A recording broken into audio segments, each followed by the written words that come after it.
Welcome my students and friends. আরও একটি video নিয়ে চলে এলাম মাধ্যমিক পরীক্ষার্থীদের জন্য। এবারেও 2 মার্কসের প্রশ্ন, তবে শুধু প্রশ্ন নয়, সঙ্গে থাকছে উত্তর। কারণ শুধু প্রশ্ন এই মুহূর্তে দিলে তোমরা একটু বিভ্রান্ত হয়ে পড়ছো। দেখতে পাচ্ছি বিভিন্ন চ্যানেলে তোমরা প্রশ্ন পাওয়ার পর উত্তর আবার খুঁজতে শুরু করছো, কি হবে উত্তর, সেই দিয়ে একটু বিভ্রান্ত রয়েছো। সেই কারণে আমি উত্তরটুকুও বলে দিচ্ছি, এবং আজকে কিন্তু তোমাদের জন্য থাকছে 10টি ইম্পর্টেন্ট প্রশ্ন। সেই সঙ্গে বলে রাখি, যারা এখনো আমাদের চ্যানেলটিকে সাবস্ক্রাইব করনি তারা চ্যানেলটিকে সাবস্ক্রাইব করে ফেলো এবং পাশে থাকা বেল আইকনটি ক্লিক করে অল নোটিফিকেশন অন করে নাও। চলো, কি প্রশ্ন রয়েছে তোমাদের জন্য আজকে দেখি। প্রথম প্রশ্ন, কতগুলো ঘটনার উল্লেখ করেছে। নিচের ঘটনাগুলি কোন ধরনের চলনকে নির্দেশ করে? তোমার ঘরের জানলাতে রাখা টবের গাছের ডালটা খোলা জানলার দিকে ঝুঁকে পড়েছে, এটা ডেফিনেটলি ফটোট্রপিক চলন হবে। লজ্জাবতীর গাছের পাতায় হাত দিলে পাতাগুলি মুদে যায়, সিসমোনাস্টিক চলন হবে।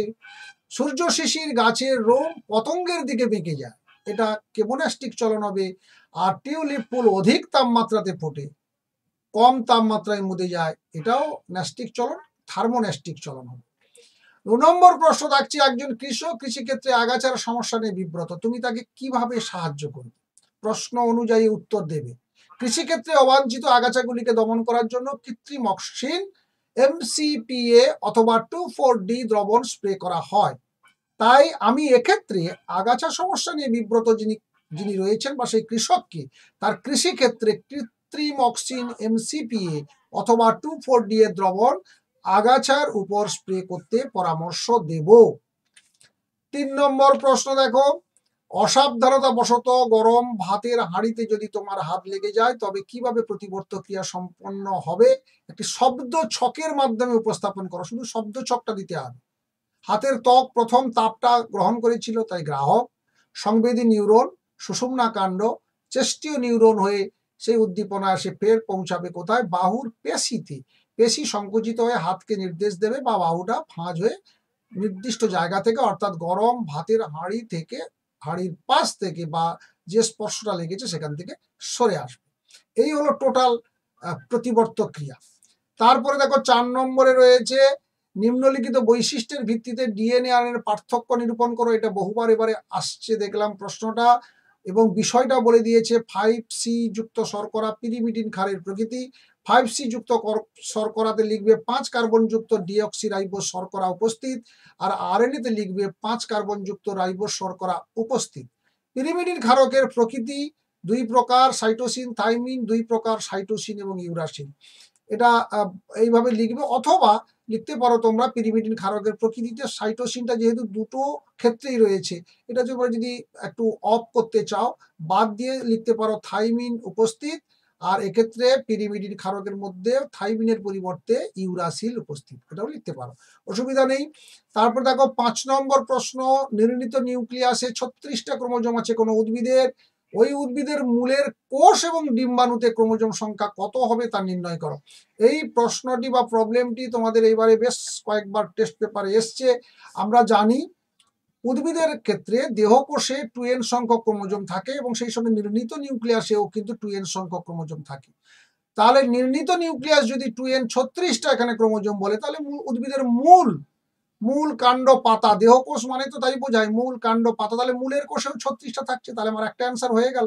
আর বাকি পরাগরেণু এবং ডিম্বাণুতে n সংখ্যক ক্রোমোজোম থাকে, অর্থাৎ অর্ধেক থাকে। তাহলে এক্ষেত্রে 36কে যদি 2 দিয়ে ভাগ করে দিই তাহলে 18 হয়ে যাচ্ছে। তাহলে মূলের কোষে থাকছে 36 আর ডিম্বাণুতে থাকছে 18 বা পরাগরেণুতেও থাকছে 18, আর নির্ণীত নিউক্লিয়াসে সেখানেও থাকছে 36। এই ক্ষেত্রে আর একটা বিষয় মনে রাখবে, সেটা হচ্ছে শস্য নিউক্লিয়াস কিন্তু nও নয় 2nও নয় 3n। তাই যদি শস্য নিউক্লিয়াসে কত থাকে জিজ্ঞেস করে, তাহলে তোমরা 3 গুণিতক n অর্থাৎ 18 গুণিতক 3 54 লিখে দেবে। এই কয়েকটা, অর্থাৎ নির্ণীত নিউক্লিয়াস, মূল কাণ্ড পাতা, পরাগরেণু, ডিম্বাণু এবং শস্য, তাহলে কটা হলো? 5টি। এই 5টি ক্ষেত্রে তোমরা যদি কি হবে জেনে যাও, তাহলে যাই তোমাদের এই প্রবলেমটা যেভাবেই আসুক না কেন, তোমরা 2 মার্ক সেখান থেকে তুলে নিতে পারবে। তারপরে দেখো 6 নম্বর প্রশ্ন রয়েছে, সন্তানের লিঙ্গ কিভাবে নির্ধারিত, একটা ক্রসের সাহায্যে দেখাও। এটা 2 মার্কসের তুলনায় 3 মার্কস এলে ভালো হতো, এবং সেই রকমই হয়তো আসবে দেখো, কারণ বিভিন্ন বিদ্যালয়ে এটাকে দিয়েছে, 2 মার্কসেও দিয়েছে 3 মার্কসেও দিয়েছে।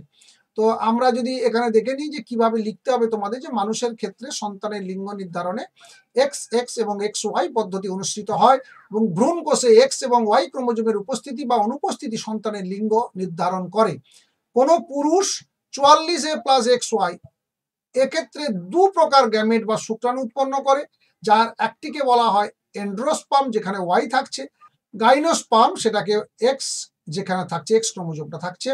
পক্ষান্তরে কোনো মহিলা 44A+XY এই ক্ষেত্রে কেবল এক প্রকারের ডিম্বাণু, কারণ দুটোই এক্স থাকে, সেক্ষেত্রে 22A+X সৃষ্টি করে।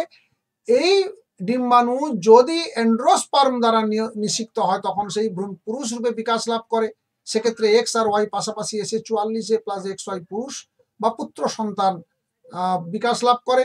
আর একটা ডিম্বাণু যদি গাইনোস্পার্ম দ্বারা নিষিক্ত হয় তবে সেই ভ্রূণটি মহিলা রূপে বিকশিত হয়, যেটা 44A+XX বা কন্যা সন্তান রূপে বিকশিত হয়। এইভাবে লিখতে হবে, সঙ্গে কিন্তু পাশে চার্টটিও দিয়ে দিতে হবে। চার্টের ভিতরে তোমরা ছবি না আঁকতে পারো, পিতা মাতা বা সন্তান কন্যা পুত্র এদের ছবিটা না আঁকতে পারো, কিন্তু ছকটা দিয়ে দিতে হবে। এরপরে দেখো 7 নম্বর প্রশ্ন থাকছে মেন্ডেল নির্বাচিত 7 জোড়া বিপরীত বৈশিষ্ট্য। এটা এবছরের জন্য ভীষণ ইম্পর্টেন্ট, দেখে নাও। 7 জোড়া, ছবি না আঁকতে পারো আপত্তি নেই, কিন্তু চরিত্র প্রকট প্রচ্ছন্ন, গাছের দৈর্ঘ্য অনুযায়ী লম্বা বেটে, কাণ্ডের ফুল এবং ফলের অবস্থান কাক্ষিক শীর্ষ, ফলের আকৃতি স্ফীত খাঁজযুক্ত, ফলের রং সবুজ হলদে, ফুলের রং বেগুনি সাদা, বীজের আকৃতি গোল কুঞ্চিত, আর বীজ ত্বকের রং হলুদ সবুজ। এইভাবে কিন্তু লিখতে হবে, ছবিটা না আঁকলেও চলবে, ছবি আঁকতে পারলে ভালো, না আঁকতে পারলে এইভাবে ছক করে চরিত্র প্রকট গুণ প্রচ্ছন্ন গুণ এইভাবে করে লিখবে। 8 নম্বর প্রশ্ন রয়েছে, কয়েকটি জিনোটাইপ দেওয়া হয়েছে, তার ফিনোটাইপ কি হবে লিখতে হবে। প্রথম যে ক্ষেত্রটি রয়েছে দেখো, capital Y capital Y capital R capital R, Y মানে এখানে ইয়েলো বা হলুদ, আর আর হচ্ছে রাউন্ড। দুটোই যেহেতু ক্যাপিটাল লেটারে রয়েছে সবকটাই, অর্থাৎ দুটো ক্ষেত্রেই, আকৃতির ক্ষেত্রে, রঙের ক্ষেত্রেও এবং আকৃতির ক্ষেত্রেও, সেক্ষেত্রে হলুদ গোল হবে। পরেরটা দেখো, স্মল ওয়াই দুটো রয়েছে, তাহলে এটা সবুজ হবে, আর একটা ক্যাপিটাল আর স্মল আর রয়েছে, তাহলে গোল হবে। 3 নম্বরের ক্ষেত্রে প্রত্যেকটার ক্ষেত্রে পাশে প্রকট অ্যালিলটা রয়েছে, Y capital Y small Y, তাহলে এটা হলুদ হলো, আর ক্যাপিটাল আর স্মল আর গোল হলো। পরেরটা একদম শেষেটা রয়েছে সবকটা স্মল লেটারে, তার মানে সবকটা প্রচ্ছন্ন বৈশিষ্ট্য সবুজ এবং কুঞ্চিত। পরের যে প্রশ্নটা রয়েছে দেখো, একসঙ্গে অনেকটা জলপান করলেও উটের আরবিসি ফেটে যায় না, এর কারণ উল্লেখ করতে বলা হয়েছে, অর্থাৎ উটের আরবিসির বিশেষ বৈশিষ্ট্যটা কি তোমাদেরকে লিখতে হবে। উটের আরবিসির প্লাজমা পর্দায় অন্তর্নিহিত প্রোটিনের ঘনত্ব অনেক বেশি হয়, পর্দাটি দৃঢ় হয়, ফলে বেশি জল শোষণেও তা ফেটে যায় না। এছাড়া উটের আরবিসিতে হিমোগ্লোবিনের ঘনত্ব অনেক বেশি থাকে, যা জলস্ফীতি ও জলহীনতা উভয় ক্ষেত্রেই আরবিসিকে রক্ষা করে। আর সব শেষে যেটা রয়েছে, জলাভূমিকে প্রকৃতির বৃক্ষ বলা হয় কেন। এখানে দেখো উত্তরটা এইভাবে লিখবে, বিশ্বের জীববৈচিত্র্যের সর্ববৃহৎ আধার হলো জলাভূমি। এছাড়া জলাভূমি স্থানীয় আবহাওয়া নিয়ন্ত্রণে গুরুত্বপূর্ণ ভূমিকা নেয়। তাই বৃক্ষ যেমন আমাদের শরীরের দেহের দূষিত পদার্থগুলোকে অপসারিত করে দেহকে সুস্থ রাখে, জলাভূমিও তেমনি প্রকৃতির দূষিত পদার্থগুলোকে অপসারিত করে পরিবেশকে দূষণ মুক্ত রাখে, আর এই জন্যই জলাভূমিকে প্রাকৃতিক বৃক্ষ বলা হয়। এই প্রশ্নটা এবারে বহুবার এসছে দেখা যাচ্ছে, সেই কারণে বলে দিলাম বা লিখে দিলাম কিভাবে লিখতে হবে। এমনিতেই খুব সহজ, বিষয়টা অত্যন্ত সহজ, কিন্তু গুছিয়ে লিখে দিলেই 2 মার্কস। তো আজকের তোমাদের এই যে 10টি প্রশ্ন নিয়ে আলোচনা এখানে শেষ হলো। আরো যদি 2-1টি ইম্পর্টেন্ট প্রশ্ন চলে আসে অবশ্যই সেটাও আমি দিয়ে দিচ্ছি। 5 মার্কের প্রশ্নগুলো জানিয়ে দিয়েছি, এমসিকিউ এবং এসিকিউ গুলো টেস্ট পেপার থেকে দেখতে থাকবে। তবুও একবার শেষ মুহূর্তে কিছু প্রশ্ন আমি বাছাই করে দেব, সেগুলো তোমরা একটু দেখে নেবে। চ্যানেলটির সঙ্গে লেগে থাকতে হবে, চ্যানেলটির সঙ্গে তোমরা জুড়ে থেকো। চ্যানেলটির দেখো একটু নাম পরিবর্তন হয়ে গেছে, ক্লাস ফ্রেন্ড HM হয়ে গেছে, একটু মনে রাখার সুবিধার জন্য মূলত এই কাজটা করতে হলো। তাই তোমরা একটু মাথায় রেখে দিও নতুন নামটা। আর সেই সঙ্গে বলবো আরেকবার, যারা এখনো পর্যন্ত চ্যানেলটিকে সাবস্ক্রাইব করে তারা চ্যানেলটি সাবস্ক্রাইব করে নাও, পাশে থাকা বেল আইকনটি ক্লিক করে অল নোটিফিকেশনটা অন করে দাও, যাতে আমাদের এই চ্যানেলের সমস্ত ভিডিওগুলো নোটিফিকেশন যথাসময়ে তোমার মোবাইলে পৌঁছে যায়। ভালো থাকবে, সুস্থ থাকবে, দেখা হচ্ছে নেক্সট ভিডিওতে। Thank you.